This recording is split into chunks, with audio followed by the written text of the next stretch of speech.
Join me, Jonesy, for interviews, recaps and much more. So tune in, unwind and get your sporting fix. Hello everybody, this is the 14th episode of the Sporting Fix. It's been a long duration between episodes. I deeply acknowledge your patience during a unique time, actually. We've been preparing, we've been sorting out plans for the future of the podcast, and you will notice that in the future there will be changes associated with the Sporting Fix. Obviously, previously it's just been recaps of sports and my opinions and giving, I guess, any information that I gather and presenting it to you, really. Obviously, there's a newbie, so you've got the camera here stalking me at the moment. You'll know that that's a change immediately, so I hope you appreciate my appeal. It's not a great look at the moment, but it may change in the future. So that's one of the changes. Another change is the fact that we're going to be interviewing people. We'll be alternating interviews, so it'll be a recap, and then the next episode will be an interview, so it'll be alternating recap, interview. And the people we'll interview are more people that have had a significant impact on sport or maybe will in the future. So that could be youngsters rising up to the top level of the sport. It could be people that have already hit that level and retired. It's really anyone that's really made an impact on sport, and I'll be happy to interview those people, get some information and get to know the people that maybe haven't been acknowledged as well as they probably should have been in the media. So it will look a bit different. We've obviously got interviews, the camera, and still recaps going on. I've got a poster down there. So there is a bit different going on, and I chose to make an episode now because so we can almost get into the flow and know what is to be expected in the future. I'll be having an interview on this weekend, actually, and making sure that gets underway. So almost giving you guys a little bit of a hint as to what's to come in the future and what to expect. So, no, I'm excited for it. It's a new look Sporting Fix, really, and I'm pumped to be a part of it. And hopefully you guys are pumped also. So it'll be really, really good. Interviews are one of my favourite things to do, and I'm so happy that we've thought about this. We've spent time away, a long time away, but I think it's worth it. So I just thought, to get that across and make sure that the changes you guys are aware of, and hopefully you appreciate that too. So I do extremely am thankful for everything that you guys have done so far during a time of really nothing going on. So anyway, it's been a long summer. There's been a lot of cricket. Unfortunately, I won't be talking about that as much today. We'll be resetting. We'll be focusing on the footy. And obviously, if Australia do play in the cricket over the winter, which they are against New Zealand at the moment, I will be talking about that. But there's just so much to talk about in cricket that I'll just leave that for another day. So the practice matches in the footy that we're going to be talking about today in the AFL, obviously, there's a bit to uncover. Obviously, all teams played, so there's a bit to worry about, a bit to be excited about for every club, and we'll be talking about that today. Obviously, it was the opener. It started on Tuesday. It was Richmond and Collingwood, and I was really excited to watch this game. It was at Icon Park. It was a pretty convincing win by Collingwood. They, again, showing why they won the premiership in September. Nothing's really changed. Fly, again, leading the way in his coaching role. I did think Will Hoskin-Elliott did star. He picked up 12 marks and slaughtered the whole team of Richmond, really. It didn't help the fact that they did not score in front of goal, really. They were extremely inaccurate. 5 goals, 16 does not help if you want to win games. So your forwards have got to do the job. But Will Hoskin-Elliott did stand out to me. Taking 12 marks is a big task, and he did that really well. He picked up 24 touches and he used it overall pretty well, and Mason Cox also hit the scoreboard while picking up 10 marks. I thought he was quite important in the Pies win, and obviously practice matches aren't really one to go by. They're just sort of testing out what roles suit players and what will work for the future. So it's nothing really to take in too seriously. It's more about, I guess, testing, trialling, and making sure that it's all right before the actual season, which starts tomorrow. And I'm so excited for that. Leading goal kicker was Patrick Lipinski. He's an inside-outside sort of midfielder. he does hit the scoreboard. He did hit it then. So, again, there's nothing really important in that game. Collingwood did win by 30 points. And we go to the next game, Carlton and Melbourne again. They won by 38 points, the Demons. I did think that was surprising. Again, it's a practice match. It's nothing too serious. But honestly, there's not a lot to take out of that. It's a convincing win. I think we just have to wait till the real season starts before we start forming opinions and making statements before anything. So, yeah, nothing a lot to take out of that. Again, another convincing win from the Lions against Sydney. Not a lot from there. Another big win from the Giants against the Suns, 44 points. The only real close one was between Geelong and the Bombers, and I did go to that game. It was a good game to watch, actually. I got in for free, and in fact, I didn't actually pay for any food because my card declined, so it was a win-win, really. We sat in the Joel Selwood stand, the new stand up in Geelong, and it was a good viewing, and somehow I got in for free, which was really, really good. It was a good game. It was a close game, and a bit inaccurate, though, from the Cats. I think if they were to review the game, they'd like to hit the scoreboard and be a bit more accurate, but you can't really complain at the end. Max Holmes, a bit of a shame he went out early, but I think he should be fine, hopefully. And the Cats, I don't know, it's an interesting one in terms of, will they make finals or will they miss out? It's a really tough call. If you give them the green light and say they will improve, it's a big call because they're quite an ageing list. However, they do have youngsters coming in. I feel like they won't improve. I feel like the Cats won't. Sheerly because of the variations in age, and I think the new players coming in just have to sort of get settled a little bit. I hope they do prove me wrong. I wouldn't mind seeing the Cats up at the top again, but I just feel like it won't be their year this year. In the future, maybe. I do feel like Chris Scott's being a little bit too comfortable, and he's not really taking calculated risks as such. A lot of players, a lot of coaches, if you want to rebuild, get rid of the whole list, and that's probably not what I'm saying he should do. I'm more saying he's probably being a bit too cautious, bringing in youngsters and sort of not really giving them a game. I feel like last year, Jai Clark didn't get as many opportunities as he probably should have in that 2023 season. I think that also that the fact that, he's quite a talented player. He's been around the tournament for a while, and I think that he should have got more chances to play. I think that the reason Chris Scott didn't want to play him was because he already thought he had a good list. I think he thought he had a good enough team to get the job done in September, which unfortunately didn't happen. But at the end of the day, I think he's got to take a few more risks. Don't be afraid to delist players at the moment because players are only getting older.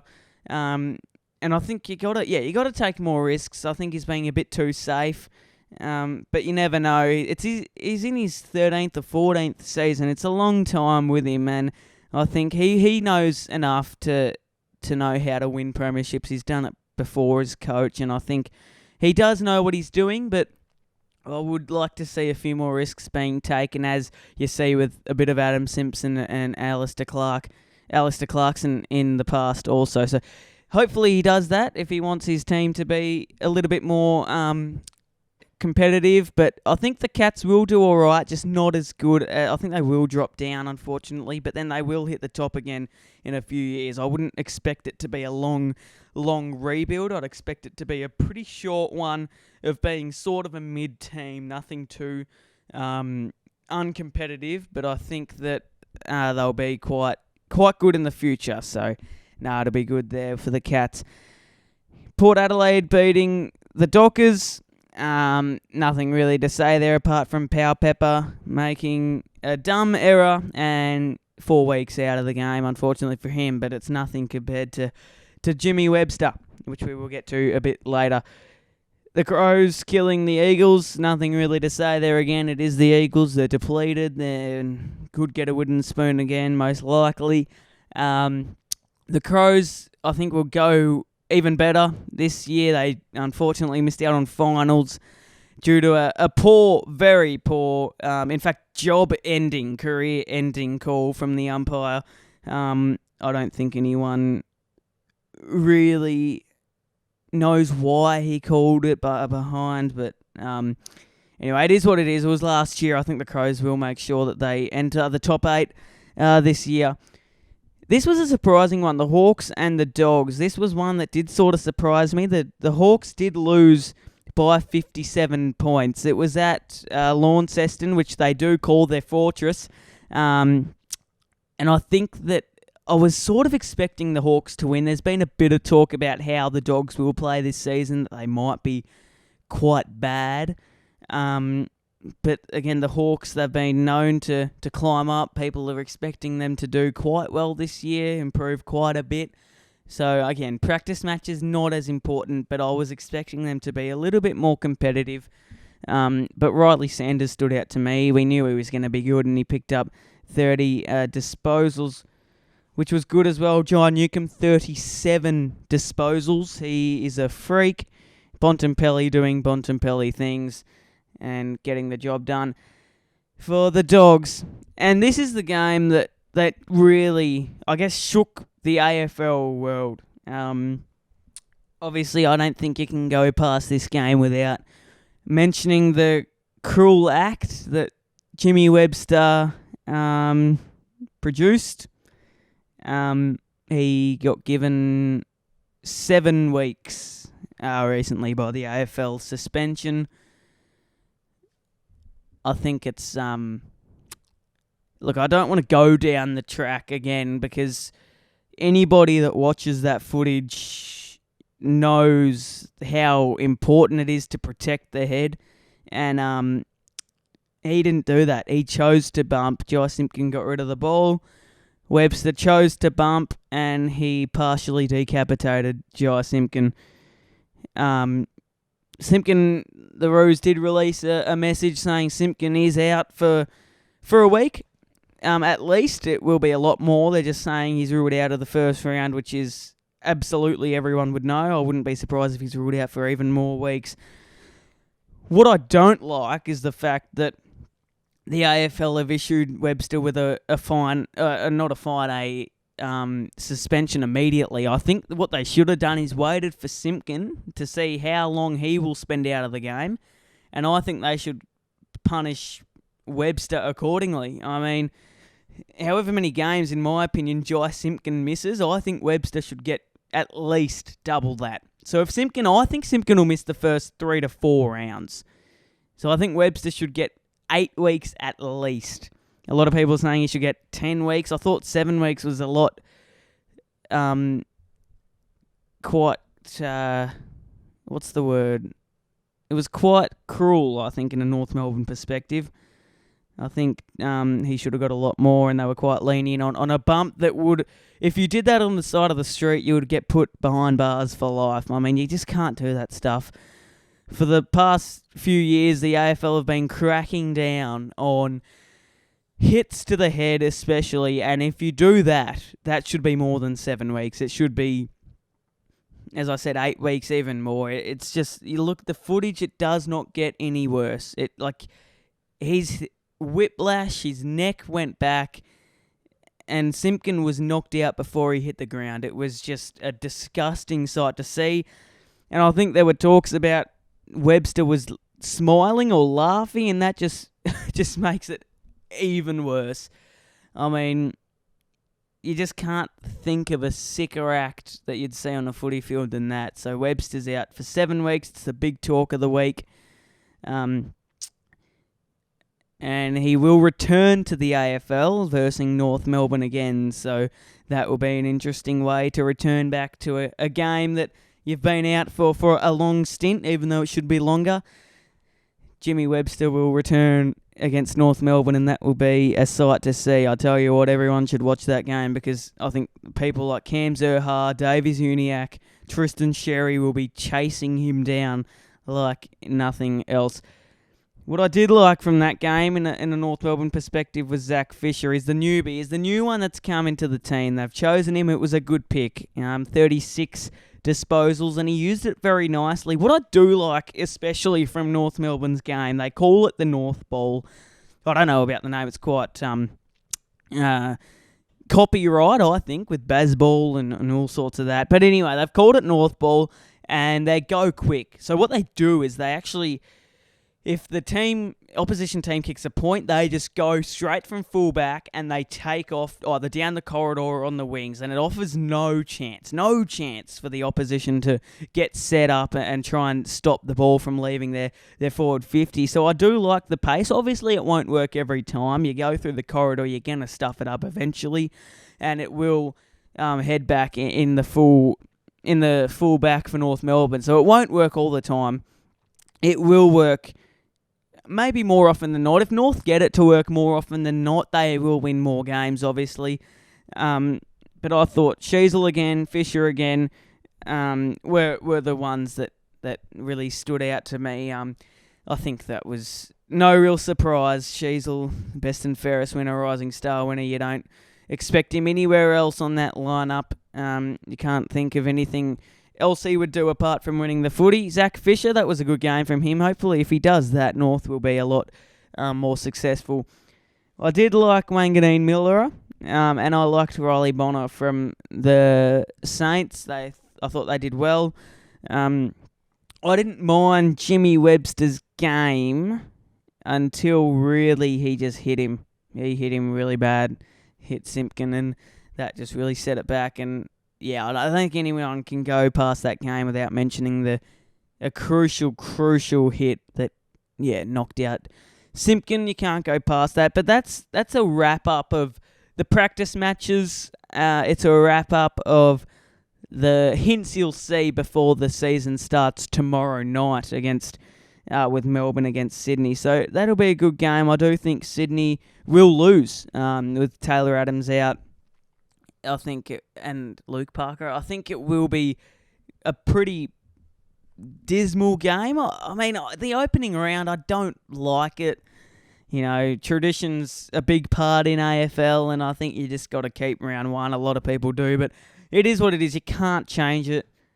Opening round it's tomorrow. It's good that the seasons start, but, everyone likes seeing Richmond versus Carlton at the MCG. But that's all I've got for today.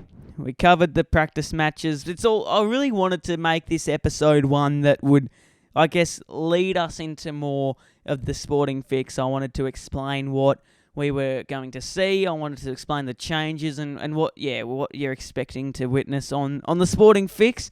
You've seen my rough dome for the first time today. Make whatever you think about it. I don't really care what you say. So I just thought I'd get the camera on, and when I get an interview up, we'll get whoever I'm interviewing, we will certainly get them on the camera as well. Obviously, we can't get every sports person in on the couch, because if they live halfway across the country, they ain't paying a flight from Perth to come here just to say g'day to me. So what I will do is call them on Zoom or online and record that video and make sure that we do have a chat with them even wherever they are, maybe even around the globe.